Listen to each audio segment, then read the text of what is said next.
That's him. Oh, your eyes look cracked. That's actually the guy. Isn't that weird, right? That's the guy who makes these videos.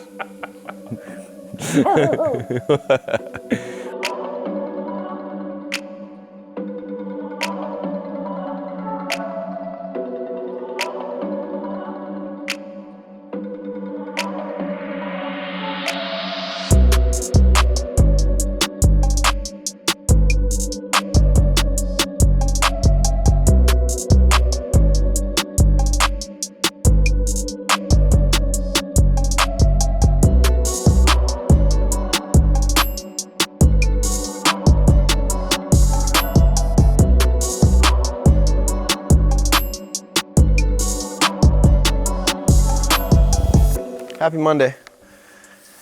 This is going to be our segmented update on this thing because I think we left off with the panel work semi-complete. Really, this is just our touch-up on the spec truck or the trophy truck or the 6100 truck and just where we're at with the front. The tin is primarily done. Same with the driver and passenger dash cowls. That stuff's done too. So Colin's been working on this thing. I got this side done, and I got the the cowl or the hood there. Man, we called out like 3 different things a bunch of times. But I got this portion done, had Colin kind of replicated. It was a great exercise for him. And then we've been digesting our design and layout for the middle portion here. Originally, this was going to be kind of a different, it was always going to be stepped down, but it was going to be like a removable panel here and then like a fixed panel. So your primary would come off to service your engine and your belts. And then this second part would like live on the car. But it just made sense that we can just pink, and then pop off the Zeus buttons where the Clecos are. And like 2 or 3 more there, and then this whole thing comes off. So you're consolidating one piece, and you're also, able to service more by taking off less.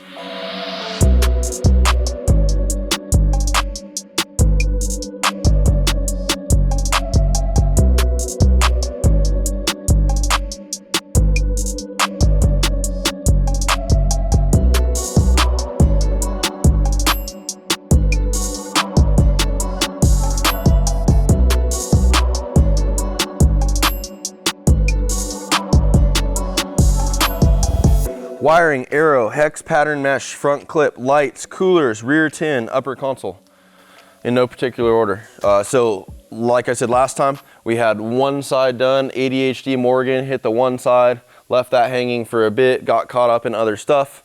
I had Colin pursue the driver's side, killed it. Had him go into the cowls, the driver and the passenger display cowls. These were all tacked. They are crispy and sharp and dangerous. Yo, ma, these will get you. I could probably slit my skin open. So all of this stuff, look at how dangerous that thing is. See that peak right there? So that's kind of our like design form in there. It's nice to have a couple little dangerous sharp edges. Keeps you on your toes. But had Colin chase all the passenger side into the driver's side. That's done. Finalize those. Start on this middle thing. Like we went over, the middle thing is removable. So imagine that there's a one-piece clip and all of this portion, almost like a diamond or something, or a trapezoid, we cut this out. The one-piece clip turns into a 2-piece clip, meaning that there's going to be one portion here over the wheel opening on the driver and the same on the wheel opening on the passenger. And then it drops down headlamp area or grill area. And then I think there's a big return where that'll kind of stab right into here. So I don't know exactly what the walls will look like. The middle portion, somewhat unknown. If you want a reference, this is where the clip lies, right? So on the base of the jam nut here, that's where that clip wants to be. And I know it has a drop down return in it. So I think we're going to be in a good spot where if we kind of cut it, it's going to have this reveal where just this portion and this portion would be all the the body panel. So needed to have both these in to be able to trim the one piece how it needs to be. Needed to figure out all of our tin work.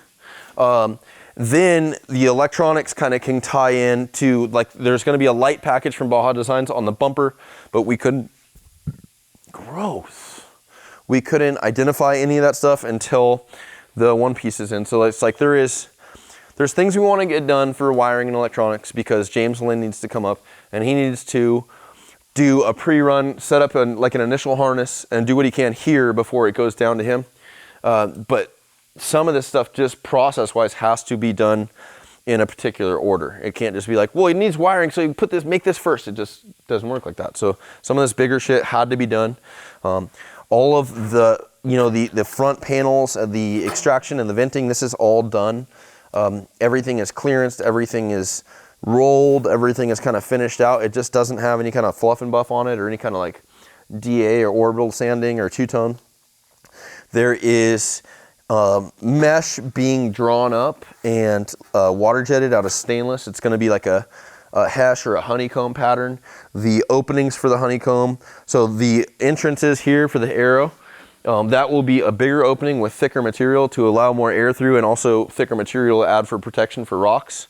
And then like some of these other areas will be smaller, but all the honeycomb is also like, we clocked everything, so at ground level all the honeycomb will be consistent through the chassis. And you can't just do that where, like, you can't go like, oh, this one's level to the ground, okay, so make this one level to the ground. You need to look at it and sight it, and then go back and sight it again, because just because it says level here, it wouldn't visually look like it, because there's so much complexity to the angles and the shape changes. So it can't just, you know, like you have to step back and you have to sight it naturally. So when we put all the hex in here, it'll be dialed where it'll all be hitting on the same like plane or direction.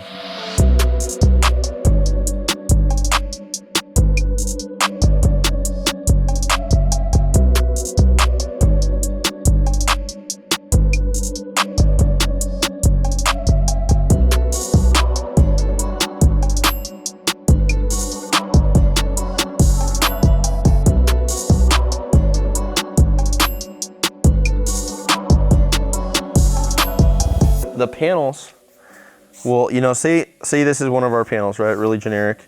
And then we have our extraction or our venting in here. So if we're running, like, this is obviously not honeycomb or a hex, but say we're running the mesh, what we did is we took these templates and then we added, you know, we're going to add 3/4 of a return here. And mind you, all that back panel is going to be behind this, and then we'll have to put like hardware, you know, locations into this stuff where it makes sense. But what we did is, instead of having this cut out all the way through, we left, like, we went an 1/8 inch past the panel here, so the reveal isn't visible, and then this is all solid, so then our mounting locations will have like a complete solid flange, and you're not like hit or miss on the material.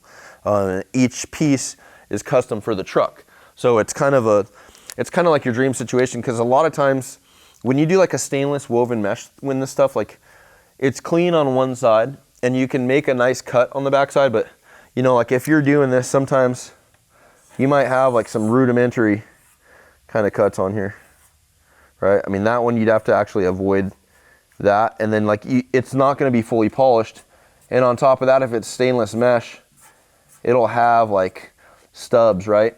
Sometimes people will make a ring so the mesh goes back behind here, and then there'll be a ring, another piece of sheet metal that'll capture on the back, almost like, you know, that would be your mesh, and it'll sandwich it, right, with your hardware. We'll clean all that, okay? So we have all that in process. I think Cal West is doing it, stainless steel. That'll kind of complete this thing.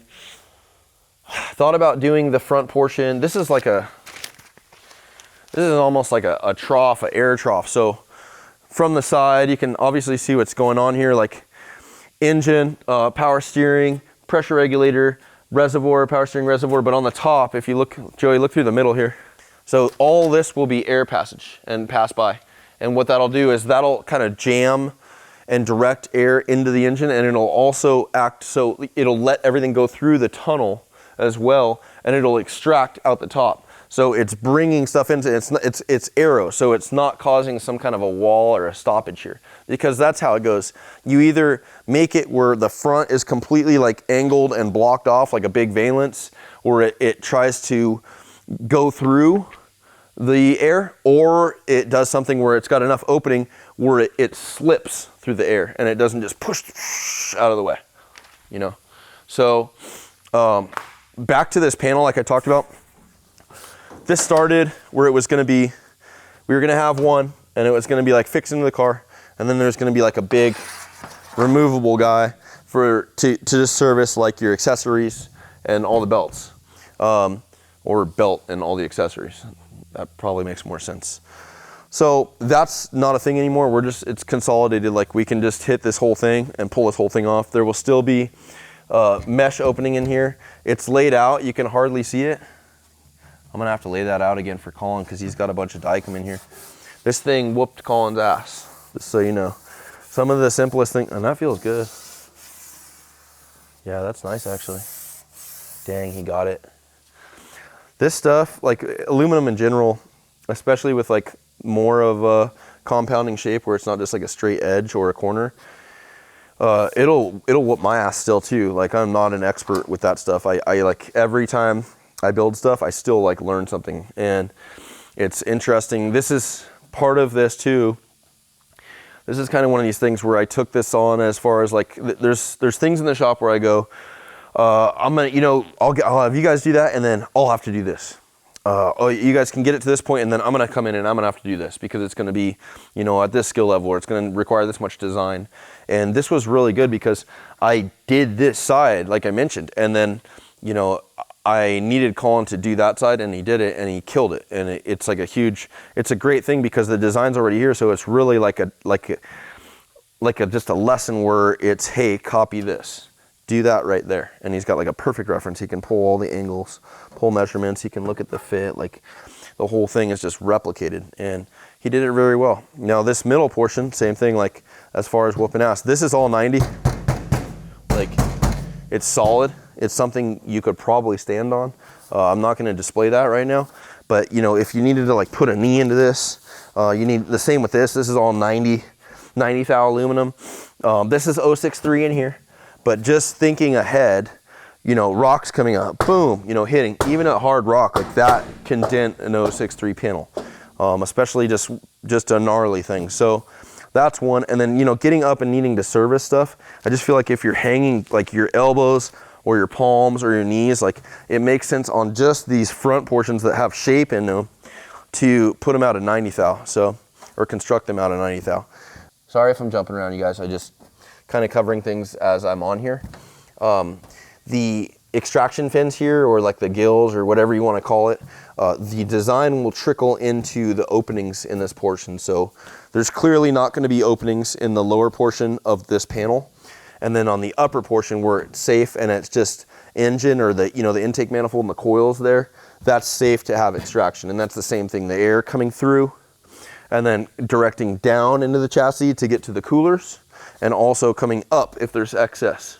So there will be mesh in here on the backside. That'll all be the same thing, you know, the same honeycomb mesh. It's probably really hard to see some of the layout here. I don't even want to write on it because it's a really tight layout, and at least we can transfer that over to here. But that's going to kind of finish that off. We had like an idea of putting more like extraction gills on the bottom, but it just doesn't need it. It's really just to let the air out. It doesn't need to be guided out. It's going to find its way there, and it's going to find its way down. So we're clear.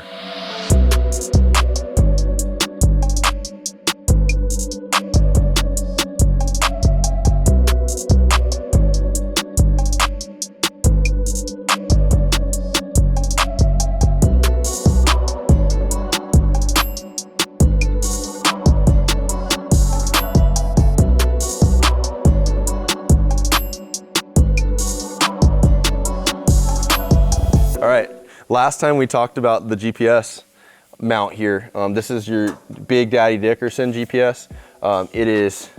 There's bushings here, so like, see, there's some movement right here.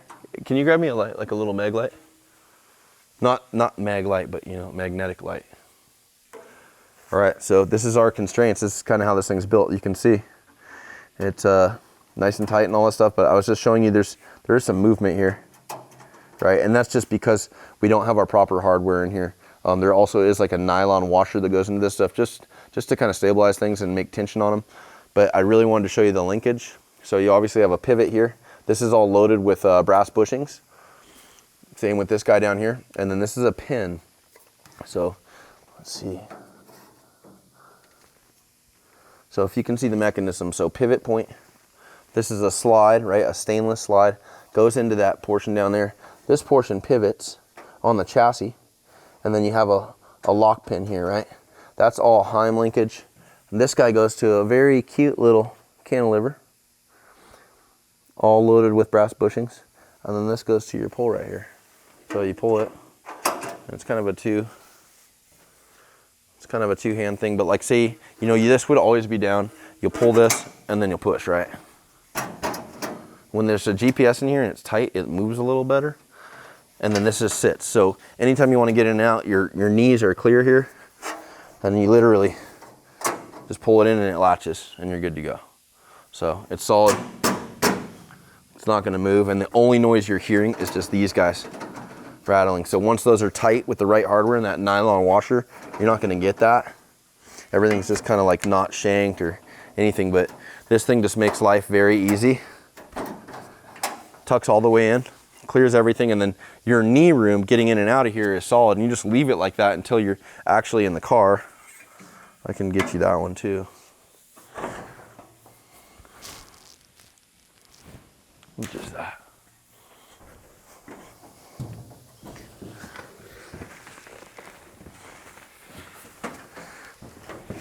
So see, like right now, clearance, right? And then right there, and you're in. And that's the whole thing. Is this is tailored to Kevin's co-dog. So this is exactly where he wanted this thing. We had him sitting here, and he got fit to this thing. Obviously, my headspace is a little compromised right now. But this is so he can rest here, and he can press buttons, and he has a stabilizer. Like, some of you guys have probably ridden in vehicles where the GPS is either small, which acts, when it's vibrating, it's super hard to kind of get visuals on what you're reading, or also it's far away. And when you're trying to operate controls or make adjustments on the GPS, your hands are constantly like, oh shit, and you always want to have something to brace on. So being able to just have this right here, most of the time, Chris would be reading GPS and monitoring gauges, engine stuff. So obviously there'll be dummy lights and things, but really, like, Kevin's got his small GPS over there. Chris will be using this to call everything, and then he'll be checking in his peripherals all of the telemetry for the engine. So like the actual amount of looking out through here is minimal. Like, you'd think it's more involved, but the most involvement is really just reading from here. So this is kind of his little party center here. That's the whole, we'll touch on the other thing is upper console. So electronics upper console. This is all finished out. These are just hanging long here because that's our top 90 panel here, and we'll finalize the design. Like, we always just leave stuff long until that final hit when we execute like the complete perimeter on these things. Then we'll put design in. But this is where all the Motec's going to be. So he'll have a display here, and then he'll have 2 touch pads, and all this stuff again is just right here. Like, you can pivot your hand here, press things, and then Kevin does not need to see this stuff. So that's why his business and his duties are on this side, and then Kevin's duties are right here. So it's very, like, it's just kind of business in here. And once you sit in here, it's not as tight as you think, but it just feels like you're in some kind of a machine, and I guess I say that a lot with stuff, but definitely like some kind of an aircraft or just a business machine. It doesn't feel tight. Like, my feet are great in here. It's really just ergonomics, like how simple, and sitting a little higher, like this is amazing to like sit in. Like, you feel safe, obviously contained, but it doesn't feel like too crowded. It just feels like exactly where you need things. A lot of the trucks are like very drawn out and big, and you're just like, you just feel like you're in a big bulky truck. So I think there's an advantage to being compact and kind of sitting up high and seeing things, and it's almost like it's ready to attack.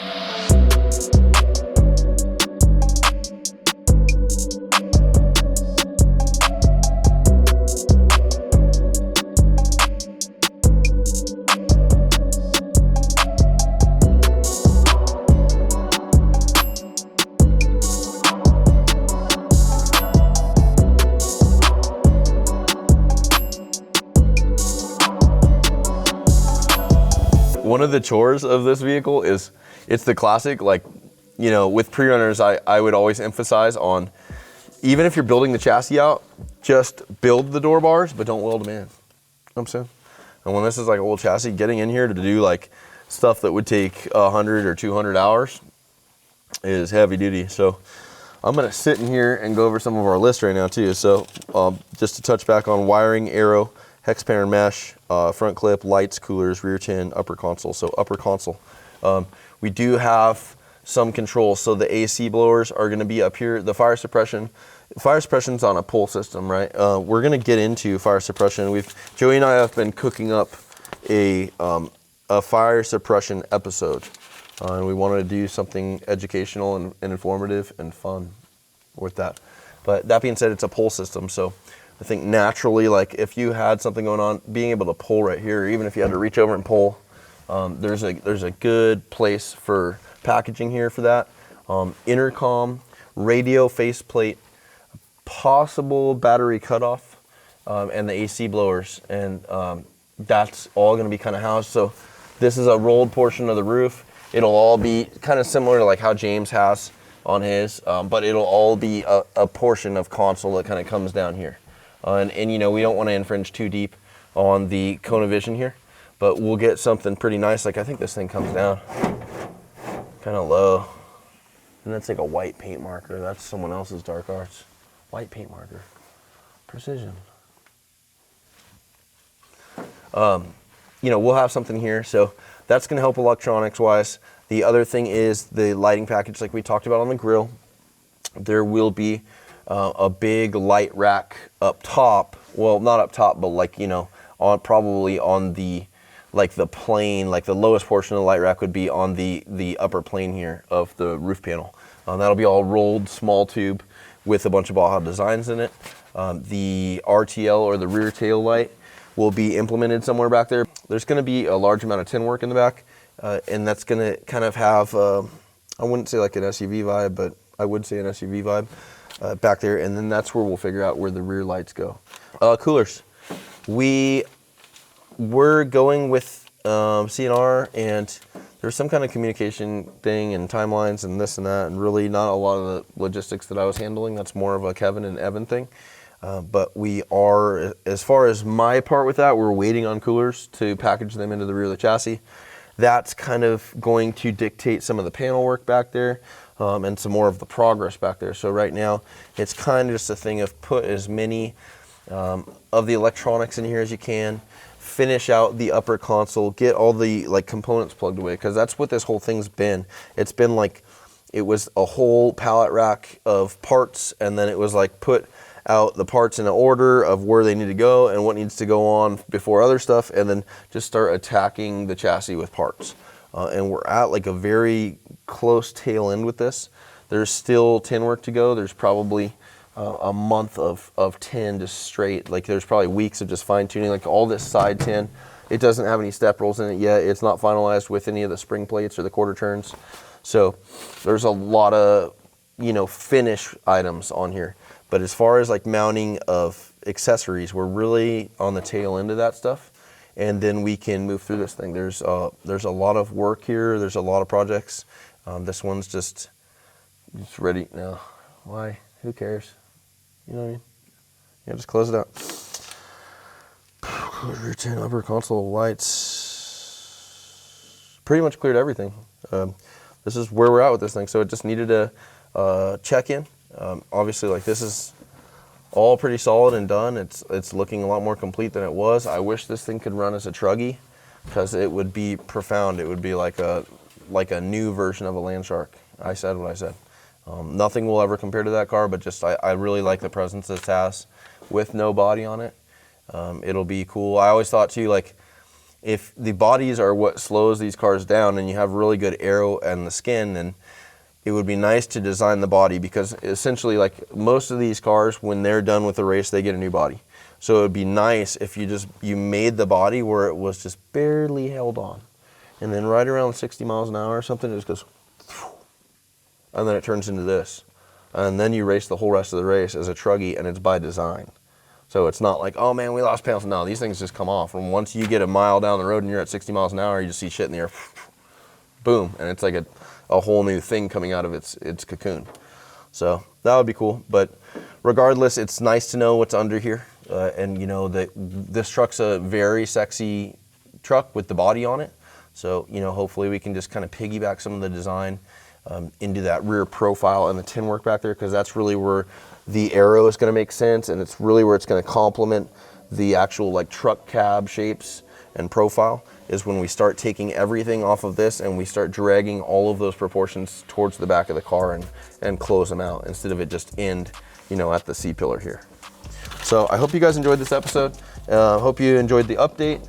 If you have questions or comments, we love to hear them, and we take them into account, and we try to do our best to kind of share the process. So thank you guys.